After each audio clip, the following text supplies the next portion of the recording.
Audio Jungle.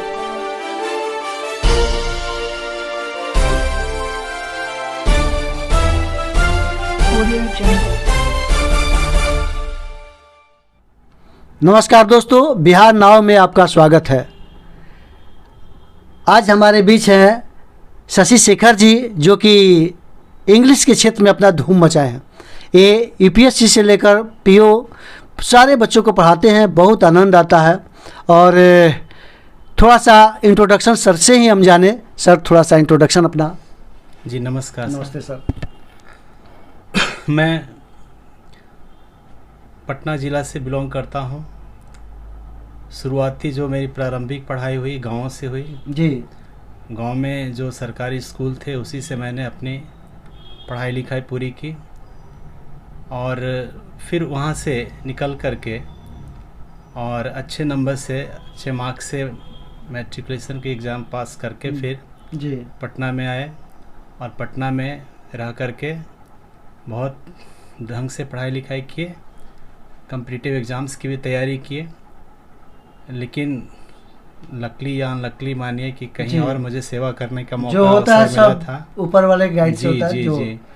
तो इस तरह की जो अपॉर्चुनिटी मिली, और मैंने इस सेक्टर में, इस क्षेत्र में अपना योगदान शुरू किया, खास करके टीचिंग के प्रोफेशन में। टीचिंग शुरू से, प्रारंभ से मेरी एक हॉबी भी रही थी।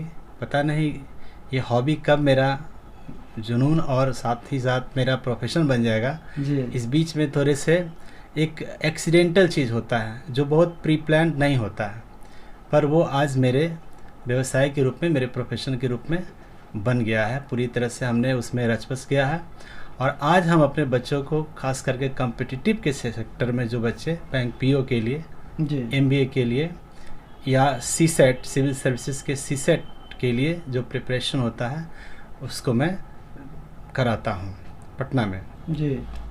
साथ ही साथ इस क्षेत्र में जितना भी बेहतर से बेहतर काम हो, हमेशा हर दिन यही सोचते हैं कि how to do much better tomorrow than today.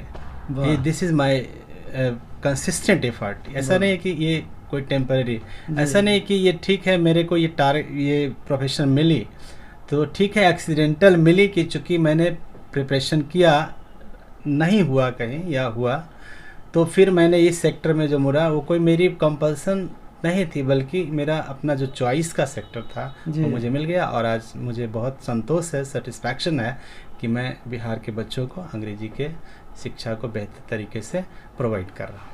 बहुत अच्छा। तो सर, मैं जानना चाहूँगा कि आपके द्वारा लिखी बहुत सारी पुस्तक है, जैसे मेरे पास है शशि शेखर जी का करेंट इंग्लिश ट्रांसलेशन, जो कि बहुत बिहार प्लस और राज्यों में भी अपना पकड़ बनाया है।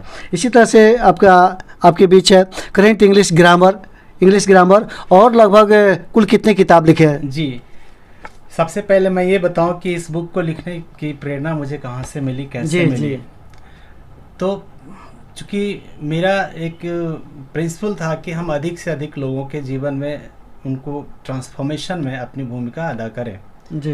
तो मुझे लगता है कि टीचर को कहा जाता है कि teacher is the maker of the nation. जी।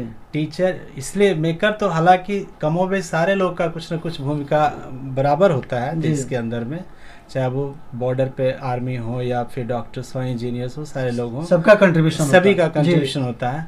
लेकिन टीचर की कंट्रीब्यूशन इसलिए अनपैरेलल होता है कि जो टीचर्स हैं वो इन सब को बनाते हैं। टीचर डॉक्टर को बनाते हैं, टीचर इंजीनियर को भी बनाते हैं, टीचर आर्मी को भी बनाते हैं, किसान को भी बनाते हैं, और टीचर को भी बनाते हैं। जी जी। इसलिए मुझे लगता है कि इनकी जो भूमिका है समाज में, वो बहुत व्यापक और जवाबदेही है। और इन्हीं जवाबदेही को पूरा करने के लिए मैंने इसी जवाबदेही को लेकर के मैंने इस बुक में राइटिंग के क्षेत्र में अपना योगदान शुरू किया। क्योंकि मुझे ये लगा था कि जब मैं एक टीचर के रूप में हूँ, तो अभी फ़िलहाल जो मेरे बैचेज हैं 50-60 के करीब प्रति बैच में स्टूडेंट्स रहते हैं। तो मान लीजिए कि अगर हम 6-7 क्लास पढ़ाते हैं दिन भर में, तो 300-350 बच्चे, या मैक्सिमम 400 बच्चे, या फिर 500 बच्चे, इससे ज़्यादा हम नहीं पढ़ा सकते। यानी वहाँ पे क्या, मेरा एक बॉर्डर लाइन है जिसको हम क्रॉस नहीं कर पा सकते हैं, चाहे वो जितना भी हो। तो मैंने सोचा कि भाई ज़्यादा से ज़्यादा लोगों को कैसे ट्रांसफॉर्म करें।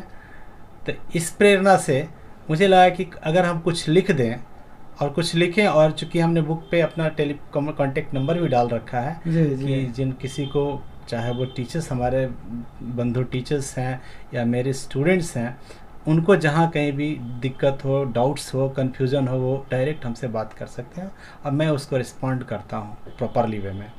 तो इन्हीं उद्देश्य की पूर्ति के लिए मैंने बुक राइटिंग शुरू किया। वाह, बहुत अच्छा सर। और अब तक जी इंग्लिश का तो हम देख रहे हैं, और इसके बाद और कौन दर्शकों के लिए ये बता दीजिए कि और आपकी कौन सी जी। तो इस बुक और सर क्या, इस बुक को मैंने भी बहुत मान्यता पढ़ा और अपने जितने भी लोग हैं उनको मैंने दिया और बहुत तारीफ़ किया कि बहुत अच्छी, बहुत अच्छा। तो मेरी इच्छा हुई कि नहीं, सर का एक इंटरव्यू हो जो कि आम दर्शक देखे। सर और क्या क्या लिखे? तो इस बुक का एक पूरा सीरीज सर है इस बुक में। जैसे ये है आपका +2 लेवल का, 19 +2 लेवल का, इससे नीचे लेवल के लिए भी जी, और उससे नीचे लेवल के, अच्छा। इससे नीचे लेवल का जूनियर क्लासेस के लिए है, उसके बाद बेसिक क्लासेस के लिए है। तो मान लेते हैं कि बच्चे अगर क्लास 2-3 से शुरू करते हैं जनरली इंग्लिश बिहार में, तो अब अगर वो 2, 3, 4 अगर वो पढ़ लेते हैं, उनके बाद फिर उनके पास मैटर जो है, मटेरियल वो कम पड़ जाता है उनको अपग्रेड करने के लिए।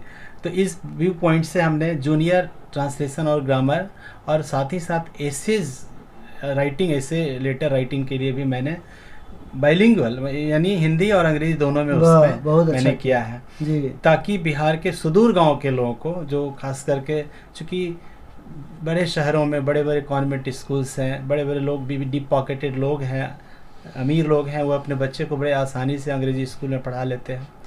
और आप समझ रहे हैं सर कि अंग्रेजी की क्या अभी भूमिका है। अगर आप कुछ अच्छा बेहतर करना चाहते हैं, अगर अधिकारी बनना चाहते हैं, तो अंग्रेजी आपके लिए एक इंटीग्रल पार्ट है, मस्ट है। हम इनको अवॉइड करके नहीं चल सकते।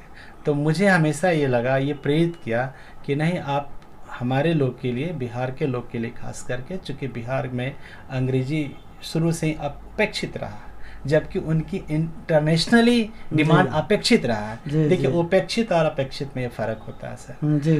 किसी ने मुझे उपेक्षा किया पर मेरी अपेक्षा है, तो फिर मुझे उसके लायक बनना होगा। और इसी उद्देश्य से मैंने सोचा कि नहीं, जो बच्चे, जो किसान के बच्चे हैं या जो कोई मार्जिनलाइज पीपल हैं, जो अपने बच्चे को, ठीक है कि वो बड़े कॉन्वेंट स्कूल में नहीं पढ़ा सकते हैं, तो उनके लिए एक मैंने अब छोटी सी प्रयास किया और इस प्रयास को और हम रिवाइज कर रहे हैं, बेहतर करने की कोशिश कर रहे हैं, इसमें और हमेशा उसमें ऐड कर रहे हैं ताकि वो बच्चे को इंग्लिश में कम से कम समझने में, लिखने में, बोलने में, पढ़ने में और उनको एक्सप्रेस आर्टिकुलेशन करने में कोई प्रॉब्लम नहीं हो। और इन्हीं सब बात से मुझे हमेशा प्रेरणा मिलता है कि हम कुछ ऐसा करें जिससे कि हमारा जो सर्कल हो, एरिया हो, वो बहुत बड़ा हो, हम ज़्यादा से ज़्यादा अधिक लोगों तक के जाएँ और उनके जीवन के ट्रांसफॉर्मेशन में प्रत्यक्ष और परोक्ष, directly indirectly, I have to pay. बहुत अच्छा सर। सर एक और मैं जानना चाहता हूँ कि आप कॉम्पिटिटिव एग्जामिनेशन को बच्चे को पढ़ाते हैं जी। इंग्लिश आपका बहुत अच्छा है, बहुत वर्षों से आप पढ़ा रहे हैं, तो बच्चे इंग्लिश में कैसे अच्छा कर सके उसके लिए कुछ संदेश? जी, ये बहुत ही वाजिब सवाल है और बहुत टेक्निकल सवाल भी है, वाजिब भी सवाल है कि आज एक चैलेंज के रूप में है बिहार के बच्चों के सामने कि चूँकि वो कॉम्पिटिटिव तैयारी करते हैं, हमारे पास खास करके इंडस्ट्रीज़ नहीं है बड़े बड़े कि बच्चे कहीं जॉब कर ले, तो बिहार के लड़कों के लिए एक चैलेंजिंग है कि वो बैंकिंग के तरफ ज़्यादा तैयारी करते हैं या रेलवे की तरफ हो या MBA की तरफ हो, तो इनके लिए फिर उनको इंग्लिश का होना बहुत ज़रूरी है। चूँकि उनका मीडियम जो हिंदी मीडियम है, प्लस स्कूल्स के एग्ज़ाम में बिहार बोर्ड में खास करके अंग्रेजी की कोई वैल्यूज़ नहीं है, उसमें कोई कंपल्सन नहीं है, कोई वो ऑप्शनल के रूप में रखा गया। नतीजा क्या होता है कि वही बात है कि हमारे जो लोग हैं वो they don't want to neglect English, but it is the situation कि उनको ऑटोमेटिकली वो निगलेक्ट करना पड़ता है, बट वो रिक्वायर्ड है, एग्जामिनेशन में रिक्वायर्ड है। तो जिसके कारण आपको पढ़ना है, या तो पढ़ना है या छोड़ना है, दो ही चीज़ है। तो जो बच्चे, मेरा ये संदेश है उन बच्चों के साथ, सलाह भी है, उनको गाइड भी है कि बच्चे जो अंग्रेज़ी की तैयारी करना चाहते हैं, वो सबसे पहले तो एक चीज़ जानिएगा कि एक भाषा है। जी। तो भाषा क्या है? लैंग्वेज एक प्रैक्टिस की चीज़ है। जैसे हमने हिंदी कहीं सीखा नहीं, जी। डे टू डे लाइफ में बचपन से सीख लिया। ग्रामेटिकली बहुत रॉन्ग भी हम लोग बोलते हैं, फिर भी मेरी भाषा ठीक है, हिंदी हम लोग आराम से बोल लेते हैं। ठीक इंग्लिश में भी वही चीज़ होता है, चूँकि वो भाषा है तो इट रिक्वायर्स प्रैक्टिस। अंग्रेजी में एक कहावत है और हिंदी में भी वो कहावत है। हिंदी में कहावत है, करत करत अभ्यास के जड़मति होत सुजान, और रस्सी आवत जाते सिल पे। हाँ। तो अंग्रेजी में कहावत है, practice makes a man perfect. इसलिए हम हमारे बिहार के बच्चों को या बिहार से बाहर के जो भी बच्चे हैं वो ये ना समझें कि वो अंग्रेजी अगर कम जानते हैं तो वो उनकी कोई बहुत बड़ी गलती है, बल्कि उनकी ऐसी सर्कमस्टांसेस है कि वो नहीं सीखे हैं, पर आगे उनको सीखना है। तो चुनौती तो जैसे ही आप कॉम्पिटिटिव एग्ज़ाम की तैयारी करते हैं तो कंपटीशन तो अपने आप में एक चुनौती होता है। रेलवे लाइन में अगर टिकट कटाना भी एक चुनौती है कि आगे पे 50 लोग हैं और हम पीछे हैं, तो उतना वेट करना पड़ता है। तो मुझे लगता है कि हमें वेट करना होगा थोड़ा पेशेंस के साथ, और 2-3-4 पॉइंट पे बहुत जोर देना होगा। सबसे पहले भाषा शब्दों के मेल से बनता है जी। तो वर्ड के ऊपर में हमें गहन अध्ययन करना होगा। हर कमांड लेवल के कमांड वर्ड, वाला जी, हर लेवल का वर्ड। जैसे ये हमारी जो बुक है नेक्स्ट करेंट इंग्लिश ग्रामर, इसमें ये भी कॉम्पिटिटिव बुक के लिए, या बहुत अगर आप वीक हैं अंग्रेजी में, कम जानते हैं, तो ये ट्रांसलेशन की बुक की भी मदद ले सकते हैं, जिससे कि बेसिक जो वर्ड्स होंगे आपका प्रैक्टिस से आप कन्वर्ट ये कर सकते हैं, सीख सकते हैं। उसके बाद उसको अपग्रेड करने के लिए ग्रामर की बुक है, इसमें बहुत सारे सेंसिंग फ्रेजोलॉजीज हैं, वर्ड से रिलेटेड एंटोनिम्स हैं, सिनोनिम्स हैं, वन वर्ड सब्स्टिट्यूशन है। इन सारी चीज़ों को रिगरस आप रेगुलर प्रैक्टिस कर करके देखते हुए आप अध्ययन कर सकते हैं। जिस दिन आपकी जो वर्ड वोकैब है, एंटोसाइनो है, इस पे अगर हम बेहतर पकड़ बना लेते हैं, वर्ड पे हमारी जब पकड़ बन जाएगी, तो no doubt the day will come कि you will lead the society. Read today, lead tomorrow. मेरा एक संदेश है अंग्रेजी वाले जो भी जिस किसी भी विषय पढ़ते हैं कि if you read today you will read tomorrow. इसलिए there is no shortcut method. अंग्रेजी भाषा को सीखने में हमें शॉर्टकट मेथड की ज़रूरत नहीं है। बस हमें थोड़े से 2-3 महीने वर्ड पे फोकस करने हैं।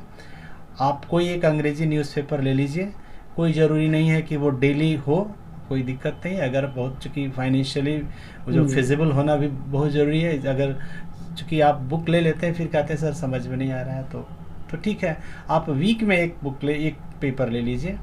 आप उस वीक में पेपर को ले करके और उस पेपर को पढ़िए।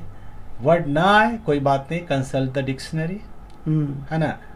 डिक्शनरी को आपका ये कीजिए, मोबाइल के डिक्शनरी को थोड़ा अवॉइड कीजिए क्योंकि वो दिक्कत है जी। आप जो आपके पास जो फिजिकल जो डिक्शनरी है पेपर में, वो डिक्शनरी को देखिए और उसको एंट्री कर कीजिए। एक दिन आएगा, 20 दिन, 25 दिन, 2 महीने के बाद कि जो वर्ड्स पेपर में जो आ रहे हैं वो वर्ड्स रिपीट होना शुरू होता है, और फिर क्या होता है, धीरे धीरे कमांड बनने शुरू होता है। मैं एक आप सबको एक बहुत ही अच्छा इस प्लेटफॉर्म के माध्यम से, चूँकि सबसे पहले मैं इस प्लेटफॉर्म को धन्यवाद देना चाहूँगा, जिनकी इनिशिएटिव से एक बहुत ही लाजवाब इनिशिएटिव से, अनपॉलिटिकल है बिल्कुल, और ये बिल्कुल एजुकेशनल है, प्योरली एजुकेशनल है। तो इस चैनल को आप लोग को हमेशा, जो भी एजुकेटेड लोग हैं उनकी चैनल्स को तो हमेशा देखना है, आपको सब्सक्राइब भी करना है बाकी लोग के भी चैनल्स को, चूँकि इसमें जो लोग आ रहे हैं वो आपके काम के लायक, जो आप विद्यार्थी के हमेशा काम के लायक बात करेंगे, हमेशा मोटिवेट करेंगे। तो मैं एक चीज़ आपको बता रहा हूँ अंग्रेज़ी सीखने या किसी सीखने में, कि जो लोग चैनल्स देख रहे हैं वो मेरी बात को ध्यान से देंगे। कि मान लो कि अगर कोई आपसे इंटेलिजेंट का स्पेलिंग पूछता है जी, तो मुझे नहीं लगता है कि कोई कॉम्पिटिटिव तैयारी करने वाले लोग को इंटेलिजेंट का स्पेलिंग नहीं आता होगा। आता होगा जरूर जी। मुझे 99% विश्वास है कि आप सारे स्टूडेंट्स जो देख रहे हैं, या जो हमारे मित्रगण जो लोग या देख रहे हैं, जो दर्शक गण देख रहे हैं, रिस्पेक्टेड जो हमारे स्पेक्टेटर्स हैं वो देख रहे हैं, तो आप सभी एक अंदाज़ लगाएंगे अपने ये जो चैनल के माध्यम से। अगर आप स्टूडेंट नहीं भी हैं, अगर आप गार्डियंस भी हैं, तो आप निराश ना हो, अपने बच्चों को आप अंग्रेज़ी सिखा सकते हैं। बस ये चीज़ पॉइंट मेरे सजेशन को थोड़े से गौर करेंगे। आप सारे गार्जियंस हैं, दर्शक हैं, टीचर्स हैं, प्रोफेसर हैं, जो भी लोग हैं, स्टूडेंट्स हैं। मैंने पूछा कि इंटेलिजेंट का स्पेलिंग सब कोई जानते हैं, गार्डियन भी जानते हैं, छोटे बच्चे भी जानते हैं, बड़ा अच्छे से बता देता है। उसको कितना भी मिसगाइड करो, वो INTLI नहीं ना, वो बताएगा क्या INTLLIGENT, इंटेलिजेंट। लेकिन इसी तरह से अगर हम पूछ दें कि ट्रांसफॉर्मेशन का क्या होता है, तो आप बता देते हैं TRANSF, डिसिप्लिन की बता देते हैं जी ये सब बता देते हैं और इनकी मीनिंग भी बता देते हैं। जी लेकिन जैसे ही हम पूछते हैं अगर कभी कि एक वर्ड आता है ACME अंग्रेजी में, या EBB इब, जी देखिए 3 लेटर का इब है, जी पर हो सकता है कि बहुत लोग को ना पता हो इसके बारे में। अब एक प्रश्न उठता है कि 3 लेटर का वर्ड हमें समझ में नहीं आया, वो इसकी मीनिंग याद नहीं है, लेकिन 10 लेटर की वर्ड, 12 लेटर की वर्ड, 15 लेटर की वर्ड याद है। क्यों है? It is matter of practice. चूँकि बचपन से उनको स्कूल में गए, उनको डिसिप्लिन बताया गया, भाई डिसिप्लिन में रहो। एजुकेशन का मीनिंग आप जाने, इंटेलिजेंट का मीनिंग पूछा गया, एलिफेंट का मीनिंग पूछा गया, सारे का मीनिंग पूछा गया, और उनको हमेशा, तो मुझे लगता है कि जो वर्ड्स हम पढ़ते हैं प्रैक्टिस में जो होता वो है प्रैक्टिस बहुत ज़रूरी होता है, जी और लगातार हमें प्रैक्टिस में रहना होगा।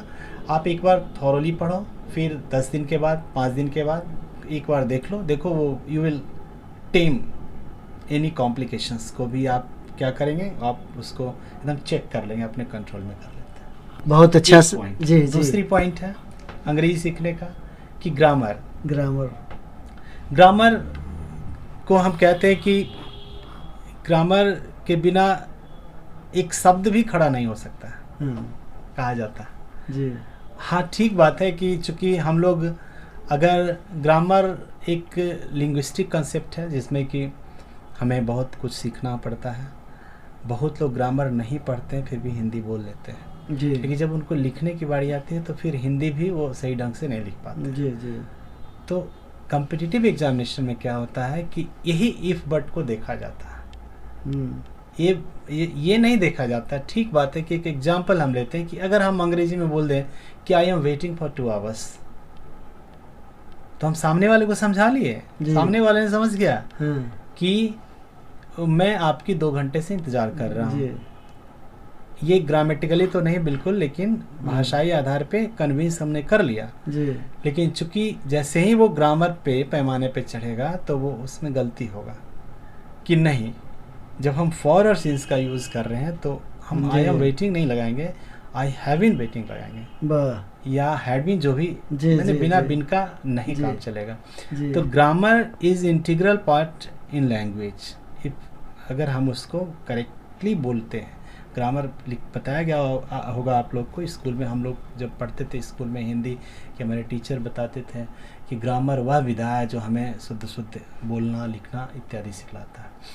तो ग्रामर में क्या है कि जो भी चैप्टर्स हैं हम उनका बखूबी ढंग से पहले तो स्टडी कर लें, उसके बाद कुछ क्वेश्चंस वगैरह है जो कि आप मेरे बुक्स में, जो नेस्फिल्ड करेंट इंग्लिश ग्रामर के बुक में आप ये सब ये रिफ्लेक्शन आपको दिखाई देगा। प्रीपोजिशन पे बहुत अच्छा काम किया हुआ है, अन्य ग्रामर पे। तो जो पार्ट्स ऑफ स्पीच है उनको बेहतर ढंग से देखा जाए, उन पे प्रैक्टिस किया जाए, और सबसे दिमाग में एक बात ये लाना है कि हमें ये कभी नहीं समझना है कि हम कम जानते हैं, हमें इन्फेरिटी कम्प्लेक्स का शिकार नहीं होना है ना। क्योंकि ये बात कभी नहीं भूलना है कि बिहार, अगर ऐसा होता तो फिर बिहार में बहुत जैसे तथागत अवतार तुलसी बिहार के रहने वाले जी, या इस तरह के बहुत सारे लोग हैं जो बिहार के लोग हैं और बहुत बेहतर काम कर रहे हैं, पूरे अंतर्राष्ट्रीय दुनिया, पूरे विश्व में अच्छा काम कर रहे हैं।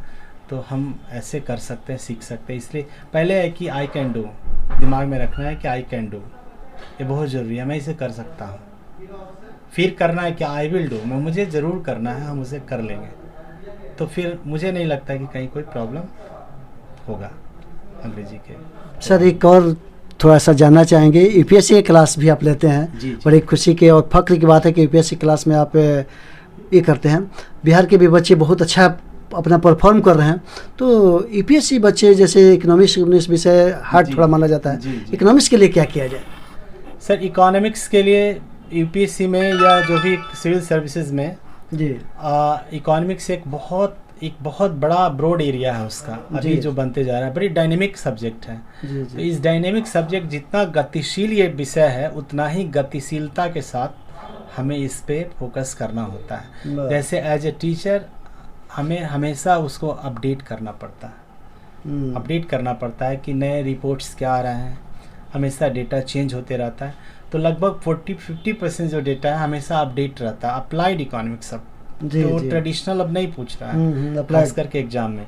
तो उसको उसके लिए हम आए दिन जो नित्य हमारा जो पत्र पत्रिका है, न्यूज़पेपर है, खास करके द हिंदू वगैरह का एडिटोरियल है, वो बड़े बड़े एलाबोरेटिव तरीके से, बड़ा कन्विंसिंग आइडिया दे करके वो उसमें रहता है।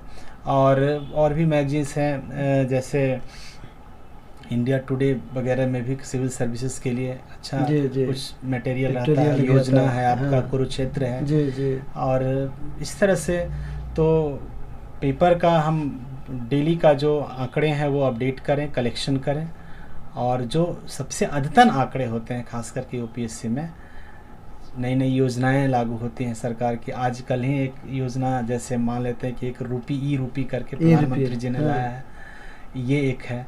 आज ही ये है कि खेल रत्न, राजीव खेल रत्न को बदल करके उसका नाम बदला गया है जी जी मेजर ध्यानचंद के नाम पे, जी क्योंकि जिनको हॉकी का जादूगर कहा जी जाता जी है। जी तो इन सारे चीज़ एक तरह से करंट इकोनॉमिक्स में हमेशा बदलाव होते रहना है। और चूंकि हम बड़े ऑफिसर जब बनने जा रहे हैं, तो हमें तो डायनेमिज्म क्रिएट करना होगा। बोला है। ट्रेडिशनल से तो काम नहीं चलेगा, चूंकि चैलेंजेस नए हैं। अब कोरोना तो नया नहीं है, वो पुराना नहीं है, कोरोना तो नया है। तो अब जो कोविड के केस में लोगों को एक नए तरह से ज़िंदगी को फेस करना पड़ रहा है, तो मुझे लगता है कि कोई भी इस तरह की चैलेंजेज आएंगे, वो चैलेंजेस को फेस करने के लिए डायनेमिज्म क्रिएट करना पड़ेगा।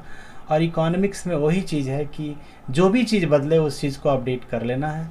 और इकोनॉमिक्स में बहुत ज़रूरी है, समझने की ज़रूरत है, कंसेप्चुअल चीज़ है।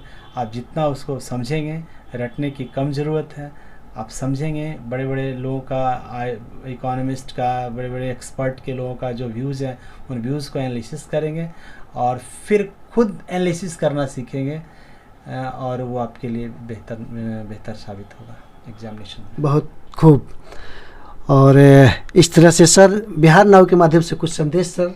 बिहार नाव के माध्यम से मेरा यही संदेश रहेगा, चूँकि मुझे आपके चैनल के बारे में पता चला कि जिस एक बड़े मिशन के साथ, चूँकि एक मिशन है इस चैनल को लाने में, एक जैसे आज मशरूम की तरह बहुत सारे चैनल्स उठ रहे हैं, खुल रहे हैं, उस तरह का ये चैनल है नहीं। बिल्कुल एक पायस इनका ये एटीट्यूड है, पर्पस है।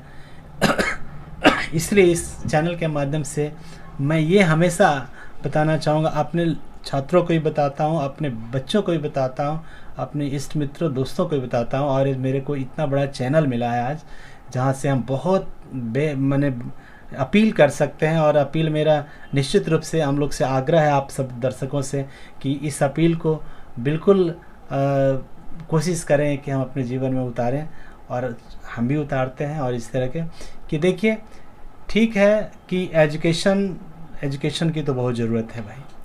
बिना एजुकेशन का कहा जाता है कि व्यक्ति पशु के समान है। लेकिन बहुत लोग अनलक्की होते हैं कि जिनको एजुकेशन नहीं मिल पाता है, कई कारणों से नहीं मिल पाता है।